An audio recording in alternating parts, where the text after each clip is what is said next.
Hey, happy game day, everybody. Welcome into it. This is GameQuest, the Volquest.com game day podcast. I'm Eric Cain, alongside Grant Ramey, and it's Tennessee and South Carolina coming up tonight, 7:30 Eastern Time. It's going to be on the SEC Network. Dark mode activated. What are you more excited for, Grant? A football game or those black jerseys? Black jerseys in a 7:30 game. It's usually a lot of fun, and the fact that it's South Carolina, and the fact that Tennessee fans have been waiting how long now? 10 months for this game, probably, to circle back around on the calendar to try to get that taste of Columbia, South Carolina out of their mouth. It should be a lot of fun. Can't wait for a 7:30 kickoff. Yeah, Tennessee's still, at the time of this recording, a double-digit favorite. Line opened up at FanDuel at, I want to say 10.5 and climbed to 12.5 by Monday, and it's kind of where it's set all week long. I know we kind of all made comments about this as the week's gone on, but I continue to be surprised by how big that line is for Tennessee. Vegas usually knows it's going to be, as you mentioned, it's going to be a night game. Neyland Stadium, that is going to be a factor. That's not nothing, but I'm still a little surprised at that line and how big it is.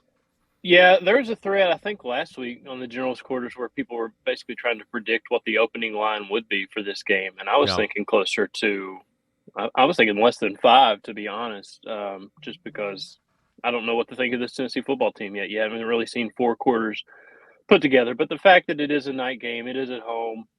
It's a team that, beat you as badly as they did last year and took a lot of stuff away from you in that game in terms of what Tennessee had to play for after that.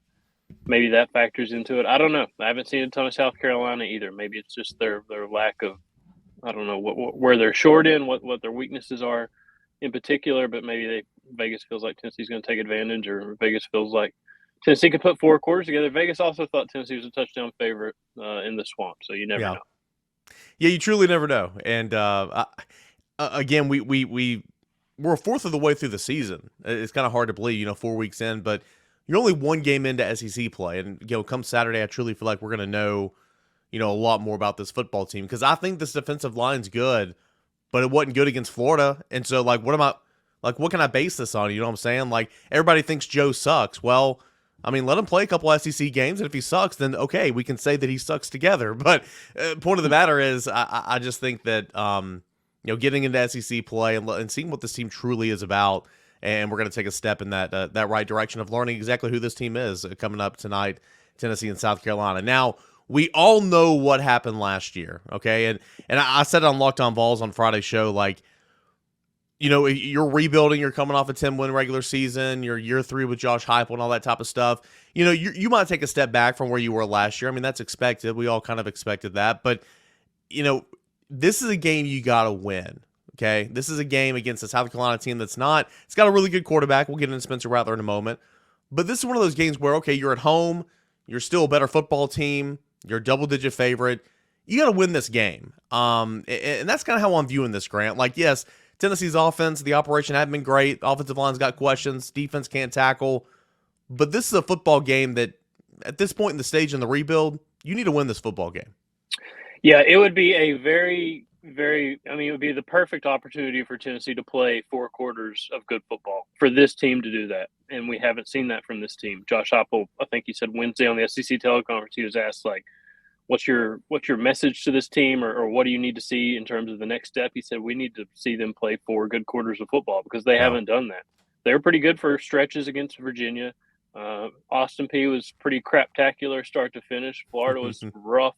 And there was some, the 31-0 start against UTSA was a good start. And then they kind of sputtered in the third quarter. So I think they need to put 4 quarters of good football together, and this would be the perfect opportunity, because you would pick up a big win. You would exercise that demon of what happened last season, and you'd kind of move forward in a positive direction toward the bye week, and then towards getting ready for Texas A&M, because we talked about it on the Volquest podcast on I don't even know what day of the week it was, where somebody said, what's the path to 8 or 9 wins? Well, you got to take care of business at home against everybody that's not named Georgia, and you better play pretty good on the road as well against everybody that's not named Alabama. So you have to win these football games if you want to reach whatever potential or ceiling this team has ahead of it. Yeah, and in that respect, I'm calling this a must-win game. I kind of flirted with it all week long. I think Brent called it a must-win game in the Rocky Top Rewind, or the Rocky Top Roundtable when I was kind of flirting with it, kind of on the fence, typical Eric Kane fashion. But I'm ready to say this is, and again, doesn't mean anybody's getting fired. Beamer's not getting fired. Heupel's not getting fired. But for your goal's to still win the East. I mean, I know crazy things can happen. Look at LSU in the West last year, but you lose this game, that's out the window. It's not happening. You look at what's coming up on the schedule for South Carolina, already having played North Carolina, Georgia. You've got, of course, this game, Tennessee. You got Florida. You got A&M. You got Kentucky, and you got Clemson. Tennessee, of course, we know has A&M on the road at Alabama, Kentucky at home against Georgia, on the road against Missouri. So you do not want to go into this bye week 0-2. If you're South Carolina, you don't want to go into next week 1-2 in conference play. I think this is a must-win game especially for Tennessee when people are predicting 9 wins like myself, and I believe you, and some people even 10 wins. This is a must-win game in that respect. It's a must-win because you want to avoid a tailspin, and Yes. if you don't win it, you probably move closer to a tailspin, and that's obviously not what you want. If you do win it and you create a little bit momentum heading into the bye week, and then coming out of the bye week to another huge home game against Texas A&M before going to Alabama and starting some of those other stretches later on in the season. I mean, you're right. Nobody's getting fired. Nothing crazy's happening if Tennessee loses, but you want to see Tennessee continue to be a really good football team at Neyland Stadium and hard to beat in Knoxville. They haven't lost in Knoxville since November 2021. I think they went 8-0 last year. I think they're up to 10, 11 wins in a row at home, something like that. It's going to be sold out. It's a night game. Going to have the dark mode uniforms on, so all that stuff. It's going to be a great environment. You have to be that team that we've seen them be at home and pick up a very, very much needed win. I was trying to get to this clip earlier, but I got a little sidetracked. Everybody knows what happened last year. 68-38, 63-30, whatever the hell the score was. It was bad. Tennessee got embarrassed. Tennessee got knocked out of playoff contention. It's what it is. Good on Tennessee, the coaching staff. Good on Tennessee's players who spoke to the media this week. Good on Bill Martin, Sean Barrows, the SID department. They were giving no bulletin board material. They were saying they were not saying, "Oh yeah, we're thinking about that last year. We're wanting revenge." It's just another game, right? Just another game. This is what Josh Heupel had to say. This is Monday, actually, this week on South Carolina just being another game.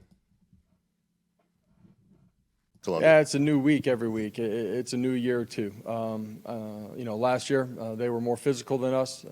They competed harder than we did on that night. We didn't handle the environment the right way. Those were lessons that had to continue to move forward with us as a program. But last year has nothing to do with this week. Last week has nothing to do with this week. The previous play has nothing to do with the next one, man. We got to focus on our preparation and be ready to have a great competitive spirit for 4 quarters. Good answer. The politically correct answer. Okay. If Tennessee could win a game at all this year by 100 points, it's this one. Josh Heupel wants this one. Josh Heupel got embarrassed. Josh Heupel's team got knocked out of college football playoff contention. Coaches are prideful. Players are prideful. If you could win a game this year by 100 points and nothing was stopping you, it wouldn't be the Alabama game, wouldn't be the Florida game, wouldn't be the Georgia game. It would be this game, right, Grant? It would be because of just how it played out. I mean, you remember riding to Columbia and we were watching TCU, I think. And, I mean, Tennessee was a college football playoff contender. Going into that game, they were a one-loss Tennessee team coming off a loss at Georgia. A team that had started 8-0, a team that was 9-1 at that point, 8-1. I can't remember what their record was at that point. But yeah, how it played out, what it cost you. Hendon Hooker going down with a non-contact torn ACL in the third or fourth quarter, whatever it was, after all that stuff had happened that night. That night, I swear, I woke up the next day like, did that just happen? Like, did we just really just watch that? Because it was so bizarre the way it played out and what Tennessee's defense looked like and what Spencer Rattler looked like. So, yeah, and of course, that's what you say in the podium in front of the cameras. Dan Lanning said a lot of the right stuff last week before Oregon played Colorado, and then he got his team in the locker room and he said something different. Now, don't have cameras in there while you're saying it and get caught saying it. But I think behind closed doors, you 100% say you have to remember what happened last season. You have to remember that feeling. You have to whatever you got to do to come out and play your best football and get this kind of win. So how does Tennessee get this win? We'll hit on this here in just a second. The quarterback matchup. How does Joe Milton outduel Spencer Rattler, who is playing like an elite level quarterback right now? All that and more coming up here on GameQuest. Eric Cain with Grant Ramey, Volquest.com. Our friends PrizePicks. You can win big at PrizePicks.com today. All first-time users that deposit and use the promo code VQ are going to receive a 100% instant deposit match up to $100. If you deposit $100, PrizePicks is going to give you $100. If you deposit $50, they're going to give you $50 as well. How does it work? Well, you can pick 2 to 6 players, and if they go more or less than the PrizePick projection, you can win up to 25 times your money on any entry. So, again, we do it every single week. It's one of the favorite things we do here on this podcast, and so going to share screen. Here we go, technology. Here's our PrizePicks. If you're watching on YouTube, this is what the screen looks like. And here at the top, you can literally do this with any sport. We got a little WNBA action. Liberty were in action earlier this week, right? It was on at the restaurant I was at. That's the only reason I know. Soccer, you got tennis, you got boxing, trucks. Not sure what that is, but you got it, right? We're going to stay in what we know. Let's go college football. Let's go quarterbacks, passing yards, the totals. We got to start with our Vol buffs, Volquest buffs, right? Shadir Sanders.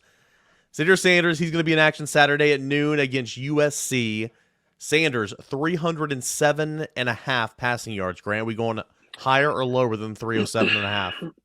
Higher, even though he had, 97 or something at Oregon last week. I'm going to go higher because they're going to be playing catch-up the entire game. It is a home game. USC's defense probably a little bit not as tough as a task as that Oregon defense. So playing catch-up, slinging it around, higher than 307.5. Yeah, exposed to that whole Colorado team, as everyone in America knew would against Oregon last week. Let's see how they bounce back. Big SEC matchup. A lot of people saying this is the SEC game of the week, whereas I think it's Tennessee, South Carolina. You got Florida and Kentucky. Let's take these 2 quarterbacks here. Let's go Graham Mertz, Florida against Kentucky. His total is 195.5. Is Graham Mertz going to go higher or lower? I'm going to go higher just because that's not a huge number. I mean, I don't know. He looks pretty good against Tennessee. I haven't seen him outside of that Tennessee game, so I would go higher because 195.5 isn't much. Correct me if I'm wrong. This game is at Kentucky, correct? I think so, and I think Kentucky. Yeah, that sounds right. Yeah, sounds right. We'll go with that. We're probably wrong, but we're gonna go with that. Confidence is key. Who cares? Devin Leary, who, man, I was high on coming into the season. People are like, "Why are you so high on Kentucky?" And because Devin Leary was one of the top 6 quarterbacks in the nation 2 years ago, and last year, before tearing his pec or whatever it was, I mean, he was really, really good. So far this year, it hasn't been as seamless as I thought it'd be. He needs to have a big game at home, we're saying, to win this over Florida, 226.5. If Kentucky's going to win, which I'm not sure they will, he needs to throw for more. What do you think, 226.5? Got to go higher because that again is not a huge number, and I agree that if they do win that football game, he's got to be a big part of it. As weird as it is to try to credit a Kentucky quarterback, I've got Rob Lewis in my head making a bunch of Will Levis comments, but I'm going to go over higher. One of my favorite things about doing this is Grant every single week. I don't know why I ask him. It's higher, more. Yep. I get real excited. Get me on the Price is Right. I'll be a great Price is Right contestant. All right, last one we're going to do right here. Let's go to, LSU Ole Miss. That's going to be an interesting game as well. Let's go Jaden Daniels here. Jaden Daniels is at 272.5 against Ole Miss. Of course, that game is Saturday at 6 o'clock Eastern time. 272.5. Will Jaden Daniels go higher or lower? I'll say lower here. 272.5 is kind of a big number. I think you can win over Ole Miss, and I don't even think you have to throw higher than that. I'll say lower as well, just because I got called out and getting too excited with the hires. Also, I thought Ole Miss Alabama last week was going to be a bunch of offense. And it was like a 6-3 rugby scrum, so they hurt me there. I'm going to go lower with Ole Miss involved in this one as well. PrizePicks is a skill-based fantasy game. PrizePicks is a whole lot of fun, and it can be fun for you as well. I encourage you to go to PrizePicks.com, use that promo code VQ, and you're going to get 100% instant deposit match up to $100. It's PrizePicks.com/VQ at PrizePicks. All right, welcome back into GameQuest, Tennessee, South Carolina. Tonight, 7:30 Eastern Time at Neyland Stadium, dark mode. It's one of those games where it's easy to get up for, no doubt about it. And hopefully we'll have a good quarterback battle. I think Joe Milton needs a good game tonight. I think for Tennessee to win, it'd be great if Joe Milton goes out there and really kind of has that game, if you will. But we know Spencer Rattler's playing at an elite level right now. Spencer Rattler on the season, 7 touchdowns, 2 interceptions. Okay, that's all right. 1,242 yards passing in 4 games. He's completing passes at 74%, averaging 310 yards through the air a game. He's been sacked 17 times in 4 games. So, Yikes. Grant, what this tells me is he is running for his life. He's playing backyard football a lot of the times, and he is being super, super accurate when doing all those things. Spencer Rattler, this is the 2020 Spencer Rattler that we all thought we'd see and the career that he was going to have. That is a very hard to stop Spencer Rattler because, like you said, you are getting pressure on him, and he's still finding a way to escape pressure, keep plays alive, keep his eyes downfield, throw it downfield, and be accurate when he is throwing it downfield. So, yeah, those numbers concerning to say the least because you're supposed to be able to change a game once you pressure a quarterback and once you get to him. I mean, 17 sacks is a lot of sacks for a season, let alone the first 3-4 games, whatever it's been. So for him to get that kind of pressure and still be that productive, it's going to be a huge task for Tennessee. Tennessee fans obviously remember what he did and what he looked like last year, especially on third down. So you better get after him. You better get home. You better contain him as much as you can contain him, spy him as much as you can spy him, whatever you got to do to disrupt that dude because it sounds like he's really hard to disrupt. I've read this stat out probably 15 times this week. I'm going to do it again. I mean, it's a good stat. Credit Rob Lewis for his scouting the opponent series back in June. When I did my first glance whoop bag, got some notes from him. So teamwork makes the dream work, right? Spencer Rattler, prior to the Tennessee game last year, passed for 300 yards only once in a game. He threw for 2 touchdowns in a game only 1 time. This is prior to the Tennessee game last year. The week before the Tennessee game, in a loss to Florida, he failed to throw for 200 yards and failed to get his offense into the end zone. I mean, switch flipped completely, and he's been just a completely different player. And when you throw for 6 touchdowns and 400-plus yards, I mean, I bet that confidence stuck with him for a while, and he's not showing any signs of relinquishing that right now. No, and he's even got a different offensive coordinator now. Yeah. He doesn't even have the same offensive coordinator. And that works in his favor. That works in his favor. For sure, except it's Dow Loggins, who I watched call a lot of plays for the Chicago Bears, and it did not go well. But could it get any worse right now for Chicago? That's a different story. We're not going to go there because I don't want to start crying on a podcast. But, I mean, yeah, I don't know what it's been. I don't know what happened that night with Tennessee's defense. I don't know what happened with Spencer Rattler, if it was some kind of combination of both. But to his credit, he's taken that huge night. He parlayed it into a win at Clemson a week later. He's parlayed it into a lot of success early on this season, despite not having the best protection in front of him and despite not having the best help around him. He's got Xavier Leggett, a really good wide receiver. He's got some good options, and apparently he's handling pressure, and he's still finding ways to be productive. I don't know what it was about that night against Tennessee, but, man, he's taken it and he's run with it. Found a stat on Pro Football Focus I want to drop here. And, Volquest,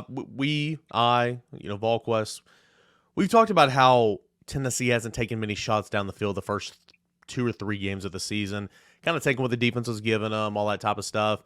I've said I believe maybe the offensive line's affecting some play calling a little bit. Now, that changed. They took shots down the field against UTSA. That was good to see. Tennessee connected on only one of them, but they did take shots down the field.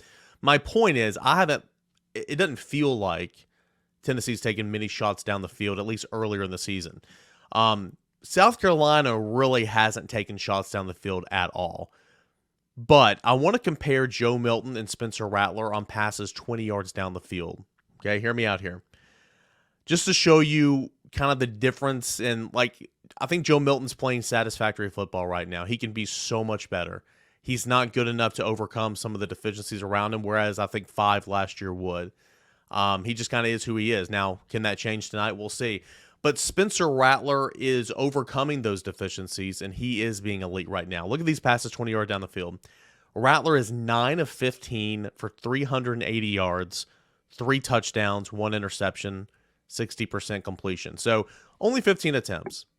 But, boy, he's completing 60% of them, and they've gone for touchdowns. Pro Football Focus, 92.9% of that grade. That is considered an elite grade. So that's Spencer Rattler's stats right there. Let's look at Joe Milton, 20 yards down the field. Joe Milton is 7 of 27. 26%, 7 of 27, 26%, 266 yards. Now, of those 7 completions, 3 have gone for scores, so he's being efficient in that regard. 3 touchdowns, 1 interception, and his grade is 76.4%, which is considered an above-average starter. So, again, because he's being so efficient with those completions, his grade per Pro Football Focus, if you want to look into that, it's not horrible, but 7 of 27 is not a good stat. That needs to improve. Tennessee still needs to take some shots down the field, but I found this stat yesterday, and I'm just like, goodness gracious, man. I mean, Rattler, for not having any protection, for playing some backyard football, he is making the most. And having Xavier Legette, I guarantee you a lot of that is from that wide receiver, that dude. And Tennessee's got to find an answer for that tandem tonight. You said 380 for Rattler on 9 completions? Is Yes. that right? Yes. So that's 42.2 yards per completion. Math. Shout out the iPhone calculator. I mean, hopefully that's a lot of catch and run, because if he's completing those kind of passes that deep down the field, that's something special. I would imagine there's some catch and runs in there. Yeah. Surely. I think Joe's moving in the right direction, though. Mm-hmm. As weird as it sounds. I mean, the 14 of 16 in the first half against UTSA was a really good start. Obviously, he struggled after that 14 of 16 to start. The Chaz Nimrod deep ball, I thought it was, I don't know if that's 100% on Joe, if that's on Chaz, if it's some kind of combination. I don't know. I feel like they're getting closer, though. The deep ball he had to Dante at Florida, the deep ball he had to Brew at Florida, the fade he threw to Ramel at Florida. It feels like they're, the deep ball he had to Ramel Keaton against UTSA for that touchdown. It feels like they're getting closer to having that downfield success. And they're also, I mean, I was watching a Kentucky replay yesterday randomly. Why? I don't know. It just kind of popped up, and it was like, why did nobody ever cover Jalen Hyatt? Like, that boggled my mind. Like, it's still hard to believe how open he got consistently, and how there was just consistent coverage bust. So Joe hasn't had that to his advantage yet, where it's just wide open down the field and you just got to throw it to the guy. So I think they're moving in that direction. They are going. I agree. And again, people, on my show this week, they're like, well, you keep saying they're so close and they're almost there. Like, they need to start making those catches. I agree with you. Like, I hear you. Yeah. But I do agree with what you're saying, moving in the right direction. And there's going to be opportunities. That secondary is not good for South Carolina. There's going to be some opportunities here tonight. And I'm excited to see what happens. I have faith that the Josh Heupel offense, even with Joe Milton, a quarterback, can hit some of those long balls for sure. Come back and put some things in perspective, really, if we're just kind of curious. For Joe Milton, as we know, as we've seen, he's been super, super accurate with the short game. Behind the line of scrimmage, 37 of 39. Within 10 yards, 26 of 33. Okay. Intermediate, 10 of 24. That number needs to be a little bit better, 10 of 24. And then, of course, we had the long ball. We'll wrap up the Spencer Rattler conversation here. This is what this is what Josh Heupel said about Spencer Rattler earlier this week, and about the level of play that he's executing right now. He's a really good player. He's played at a high level. He's played a lot of football. He's playing extremely well right now. He was dynamic in that football game, but he has that in his arsenal. And, for us, the line of scrimmage is important, and we got to do a really good job. We got to get him in 3rd and longs. Last year, we didn't get off the field in 3rd and longs, and that some of that was coverage, some of that was him extending and making some really special plays. We got to do a great job of bottling him up and applying pressure at the same time. He's played a bunch of football. He understands coverages, sees rotations. He takes himself to the right spot based on the coverage and the beaters that they have up on their schemes. He's got the ability to extend and make plays with his feet. He's accurate with the football. You got to do a great job. You got to control the line of scrimmage. You got to apply pressure to him. You can't let him out of the pocket at the same time. When he does scramble, you got to match the personnel out in space. He created a bunch of big plays against us last year outside of the pocket. He's a really good football player. That poses a problem. We got to do a really good job up front and on the 2nd and 3rd levels in our coverage. So Spencer Rattler is a really, really good player, and I think Grant. We kind of spoke on this a little bit earlier. I think Tennessee's going to get pressure on him, no doubt about it. But I think it's more important that Tennessee finishes. You got to finish in the backfield and bring Spencer Rattler down. Right. I mean, you had pressure in Graham Mertz's face, 6 inches in front of his face, and he drops a screen pass to a running back who breaks a couple tackles and scores a touchdown. So it's more about pressure. It's less about pressure. It's more about getting home and finishing that pressure and finishing it with a sack and finishing it with a quarterback hit and finishing it with a disruption on that play. Pressures are great, but if you don't get home, you're not getting home. It's not going to help you that much. Grant, Tennessee does catch a break, if you will. There's going to be no Antoine Juice Wells in this football game. South Carolina does get back its slot receiver who missed last week in Marion Brown. But the guy that everybody is going to have to be looking out for, and we spoke on him earlier, is Xavier Legette. 27 receptions, 556 yards, 3 touchdowns. He's been in the program for a long time, but these first 4 games of the season, he is making his presence known. Don't let Xavier Juice Wells you from last year. What do you have, like 11 catches for like 120 or something? It felt like every time you looked up, he was catching a football and running with it. So Xavier has done that to other teams through the first 4 games or whatever it's been for South Carolina. Don't let him do that today. Or if you do it tonight, if you do let him do that, let him be the only one that's getting anything. I mean, if you're going to let him go off, you better shut down everybody else and hope you can contain Spencer Rattler, because he has shown the numbers he's put up that dude can go off. Dakarian Joyner's a super utility guy. He's the guy that went with the Wildcat last year and had a lot of success against Tennessee. I would not put that past South Carolina to do that again. Excuse me, because why not? You had success with it last year. He's RB1 right now. That's where he's found a home, and it's not been good so far. They throw it to him a lot out of the backfield. He's second on the team in receptions. But watch out for Dakarian Joyner. He's kind of a Tennessee killer, if you will. Why I love sports and college sports. Mario Anderson, who is the true RB1 on this team, in my opinion, 34 attempts, 129 yards, and a touchdown. Not great numbers. Dude was an All-American at Division II Newberry College. To put that in perspective, everybody listening and watching right now, your boy, Eric Cain, played against Newberry College for 4 years in college. So you have a guy at my skill set level, right? At my level, playing in Southeastern Conference football right now. And I mean, he's a guy that plays a lot. I mean, he might even start on Saturday. Mario Anderson, what a story. Was in the running for the Heisman Trophy. It's called the Harlan Hill at Division II. He was in the running for that last year. He's like a 3-time All-American at the D2 level, and now he's playing on the grand stage in the Southeastern Conference. Good thing is we don't have any field access pregame anymore like we used to. Otherwise, you'd probably be down there sizing them up like, I see the Newberry in this guy. I could take this guy. I got you. Ain't nothing. I'll be talking smack about it. I'll be like, go Eagles. Seeing up, talons up. Yeah. Good thing for Mario. Yeah, good thing for him, right? Trey Knox, former Arkansas wide receiver. Of course, he converted the tight end a little while ago. He's the tight end now at South Carolina. And then outside of those guys on offense, another one of my favorite things about this story of South Carolina is your former starting quarterback, who is technically your backup quarterback right now. I think if Spencer Rattler got hurt, Luke Doty would be, or Dottie, whatever the hell his name is, would be the guy that goes in. But he's also a guy that's got 8 receptions for you and scored a touchdown. What a story in terms of a guy that was a starting quarterback in the Southeastern Conference now playing wide receiver. The versatility. It's like Florida had that punter that played quarterback too way back in the day. I'm talking like 20 years ago. Can't remember what his name was now. Ingle Martin. Man, can't believe I thought of that. Shout out Ingle Martin on the podcast. If you had Ingle Martin on the bingo board, good for you. Go buy a lottery ticket. Yeah, for real. 7 players have caught at least 1 touchdown pass from South Carolina quarterbacks this year. The offensive line, 17 sacks allowed, averaging only 3.4 yards per carry. And the offense overall, though, still almost 30 points per game because Spencer Rattler's playing well, 28 points per game, 415 yards of total offense, 340 through the air, only 75 yards on the ground. Grant, I think there's great opportunity. I think Tennessee needs to run for 150 plus, and I think they can. Mississippi State couldn't run against South Carolina last week, but Georgia did, and North Carolina did in a big way. You got South Carolina's rushing stats in front of you? Yeah, I do. What are they? So, like in terms of rushing yards allowed?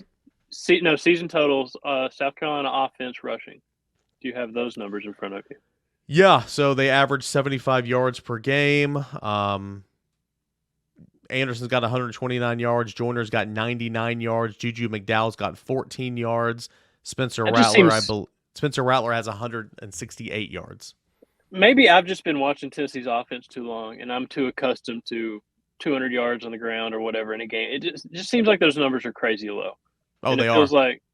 it feels like if Tennessee can just shut down the run and limit Spencer Rattler defensively, you're going to have a good day. Just because those you got to be able to run the ball a little bit on the road to control possessions, control the clock a little bit, control the the environment that you're in a little bit, settle everything down. If you can't do that, if you're depending on Rattler all night, I mean that's going to be tough in that environment. You saw what Tennessee looked like at Florida, how tough it can be on the road in this league. And then, on the flip side, Tennessee's the number one rush offense in the SEC, like 229 and a half a game or something on average. I don't think Tennessee has to rush for 300 in this game like they did against UTSA, but I think they have to rush for 200 or get near that average of 229 and a half and be able to help control the game that way on their side of the ball and not put it all on Joe Milton's shoulder to win you this football game. It's got to be Jabari Small. It's got to be Jalen Wright. It's got to be Dylan Sampson, assuming everybody's healthy, because who knows who's healthy and who's not healthy with this coaching staff and what they say through the week. So they need all those guys involved if they're available, and they need to rush the ball well and effectively and help control the game on the offensive side and stop the run on the defensive side to help control the game there too. Yeah, I just think run game is check Tennessee. I think Tennessee can stop the run game because it's not been good. You're right; those numbers so incredibly low.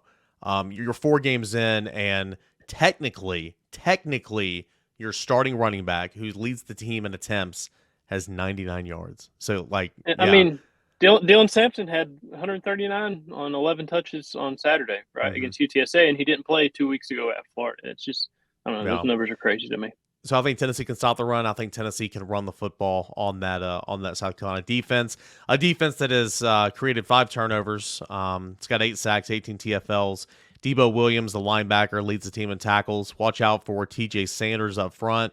He's got 3 sacks, 5 TFLs. You look at the secondary, and South Carolina was just horrendous against the run last year. And it's a little better right now through 4 games. But again, you look at the secondary. South Carolina said goodbye to 2 NFL cornerbacks. 2 guys got selected in the NFL draft at cornerback. So you're breaking in some new guys at cornerback. You're bringing back 2, I believe they were freshmen last year at safety that started in DQ Smith and a couple other guys that saw a lot of runs. So you got some young but experienced guys at the safety position, but they've also been dealing with some injuries. And Drake May didn't go off against South Carolina. I think he probably could have, but he didn't go off, if you will, because they ran the ball super well. Will Rogers had himself a day, 438 yards passing, I believe, just last week. Again, there's going to be opportunities to connect deep for Joe Milton and these receivers, and this could be a big-time Joe game in terms of stats, in my opinion, because I don't think the secondary is very good.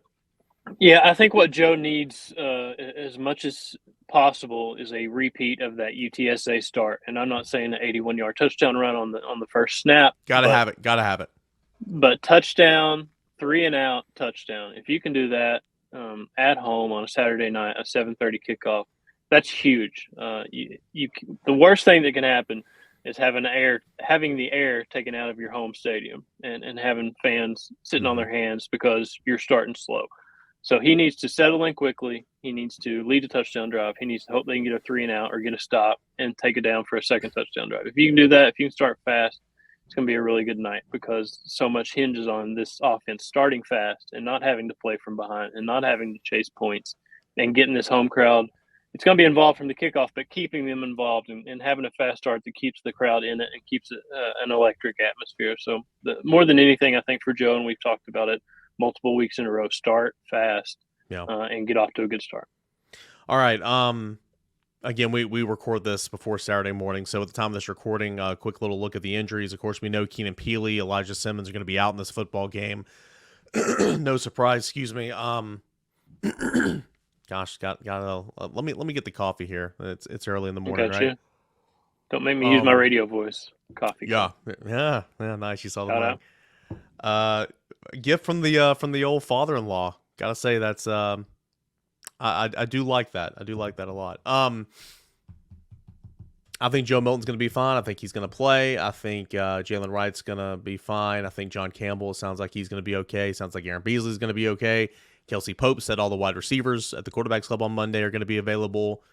A lot of guys were dropping like flies, and again, I think a lot of those guys could have went back in and played. Now, we can get out there later tonight and just like the Denico Slaughter of Florida and just, not have somebody available, and that can happen. But it sounds like the majority of those guys are going to be just fine. We'll see exactly what goes on. I do think Cooper Mays, just like Austin reported on Sunday, I think he's been on track. I think all the indications are that he is going to play tonight, and that would be huge for the Tennessee offense. Sounds like Tennessee's getting healthier. We'll see about the Nico Slaughter at corner. If he can go, he's a starting cornerback. And I think you'll see a lot of Gabe Judy-Lawley as well with Kamal Hadden coming along. Big Kamal Hadden game as well, redemption, if you will. But I think Tennessee is getting healthier, and that's a good thing because there was points in times where you and I were sitting next to each other in that press box last week, and you were already starting like a story about all these injuries. And I was like, Adam, another guy went down. It was getting kind of dark there for a bit. Yeah, it didn't look too crazy, though. I mean, John Campbell didn't have his helmet in the second half, but he was bouncing around on the sideline, talking to his teammates. He looked fine. Brew McCoy was kind of jogging around on the sideline in the first half. Looked like he could have gone back in the game if they needed him to go back in the game.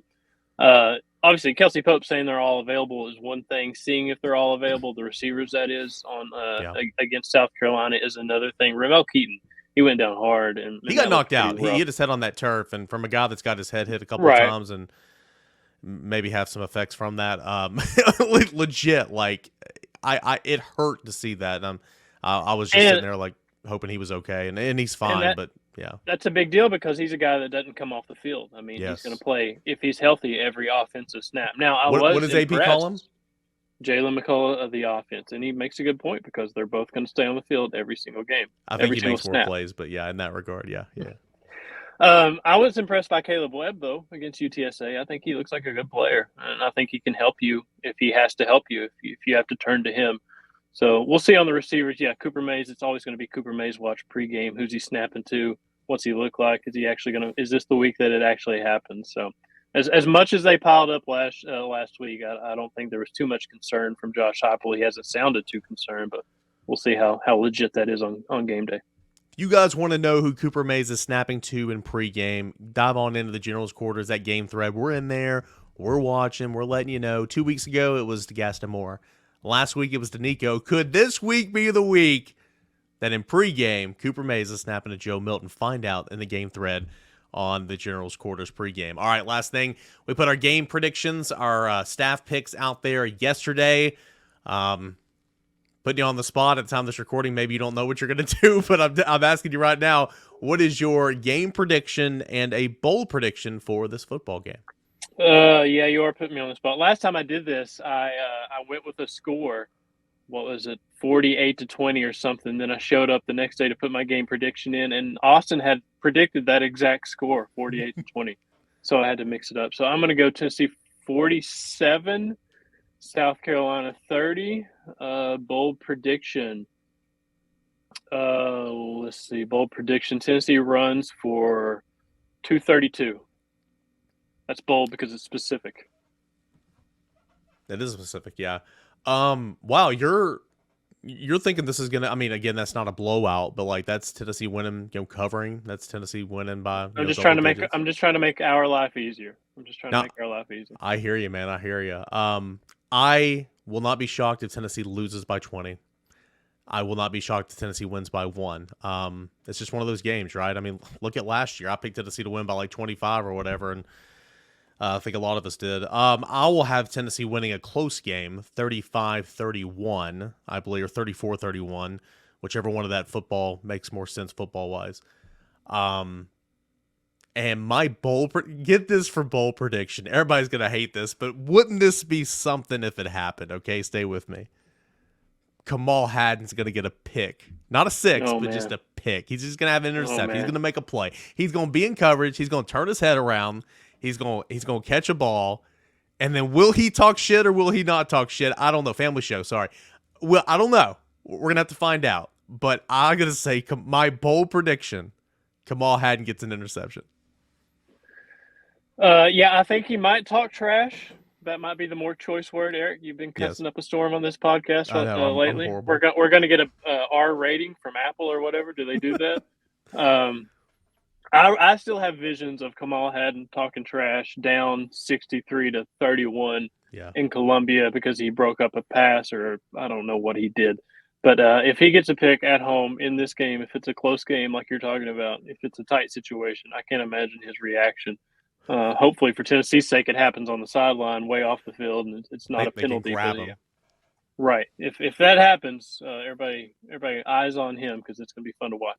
Bold predictions are supposed to be just that, bold. So, number one, Kamal Hyde getting an interception. That's bold. Number two, against South Carolina and not talking trash. That's even more. So, we'll see what happens. It is going to be a good one. A lot of you guys listening, watching right now are going to be at Neyland Stadium. Have fun. Be safe. We kind of, I forgot who said it as the week's gone on, but the phrase has been everybody's going to be liquored up, ready to roll. It's going to be a great atmosphere. And I can't wait. I wish we had open air so we could hear it, but we can still hear it in that press box, and we can feel it sometimes as well. I expect it to be just a crazy environment, and Grant, no place to follow it pregame, during the game, or after the game, post-game, than at Volquest.com, right? Exactly. Feed my children. Feed my children. They're still going to bed hungry. We're 4 games into this. They're still going to bed hungry. And you can feed Grant's children by signing up to Volquest.com at 50% off an annual subscription right now. It's like $109. Let's slash that in half. Get a little 50% guy.